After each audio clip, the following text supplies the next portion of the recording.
achievers. It's in us, whether you fulfill that dream or not. Like, that dream is of you. You thought of that. It'll still be there even if you die and it's unfulfilled. It's like, that is your personal quest or something. Right. And there's like a book called The Alchemist. I don't know if you've ever read that. No. But it's really, really in tune on it's got some very heavy signs. Like, well, it talks about signs, and it's you can read to fourth graders. I read it to the fourth grade class. I think Paulo Coelho is the author, but he says it's pretty much a shepherd's journey into like finding this treasure, and it's this personal journey, they call it, or personal quest. But then he capitalizes certain things, and they really emphasizes certain things. He talks about how you'll see signs when you start to. That's what Brandon was saying. He said, he says you never know if you don't take action. It may be unrelated, but because it's about you. Things will fall into place. Like you might say, oh well, maybe I'll meet a contact here at this party. I'm gonna go. My friend told me to come. There's some people related to singing there, and you end up meeting, best friend ever, or love your life, or someone that's gonna help you make $1 million. He said, or unrelated to singing on a different venture, because it's part of you, and that's the fulfillment of you. And that's what you call in the energy forth out of the universe. That's how I look at it too.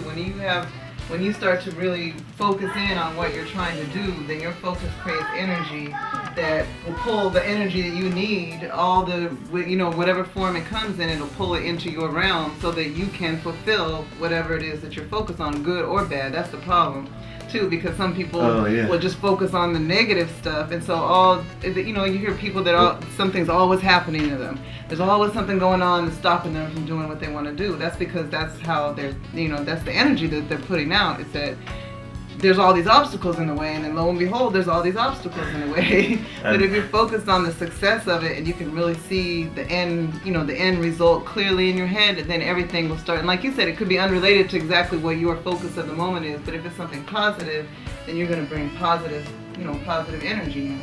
Yeah.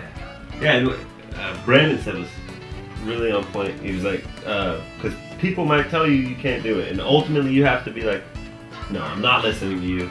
Because I can think of a friend, just like you're saying, oh, something always happens to him. I told my friend this, I was like, this guy, just whatever he does, something bad always happens. I can't believe it. I've seen firecrackers shoot at him out of nowhere, like misfire right after I thought. Why is he trying to walk across the street while they're lighting firecrackers? This guy is he's prone to think, and it happens right there. I mean, maybe we can't help how other people's energy affects us or not, but we can say whether or not we will validate what they say about our experience. Right, that's your choice.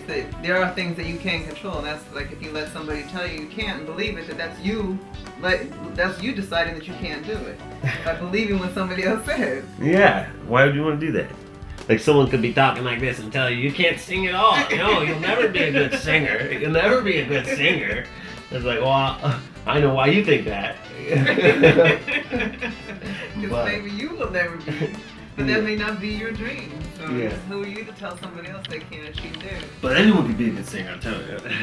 That's what I'm counting on. No, I think you've got enough stuff going for you that it's not, there's nothing, no big obstacle inhibiting you. It's more just practicing strings, following through on the, training. Just doing the work and the action. Did we say baby steps? Did we talk about that? I heard you guys saying that though. That's what I was saying though. I was like, because sometimes that action is not necessarily like, it's not as even something you did. It could be something you thought. I mean, you said conceive, that's part of the equation, but you could be conceiving your achievement and just like formulating that, writing it down, making a list, talking about, getting ideas from other people, just saying, throwing out that dream. Some people might have this dream in their head. They watch TV every day and they're click, click, click, and they're like, I could be a singer. I could be doing that. That would be really great. Click, click, but they don't tell anybody. Right. They don't tell anyone. They leave it in the back of their head forever, and it stays there. Right. Until they start saying it, and then the universe starts to meet you halfway. Right. And one of the other real major points was that the universe will show you signs. It'll give you, it'll help you, it'll nudge you. We might get burned by one first opportunity, but the universe will show us, oh yeah, you can do this, like keep it up. Like don't, like somehow we get a random message that's unrelated, but we were just thinking right then, oh, I'm gonna fail. And then we get some email that's talking about, you can do it. But, but on the front, it says you can do it, and it's right there, and you saw that sign, you recognize it. But as you're getting to your goal, this is like in The Alchemist, he emphasizes that as you're about to get to your goal, those signs won't show, and you have to remember them. That's where you get tested before you achieve it, because it's not handed to you. It's definitely not handed to you. I think the biggest part is you have to earn it. You have to work hard. Hard work. Right. Achievers.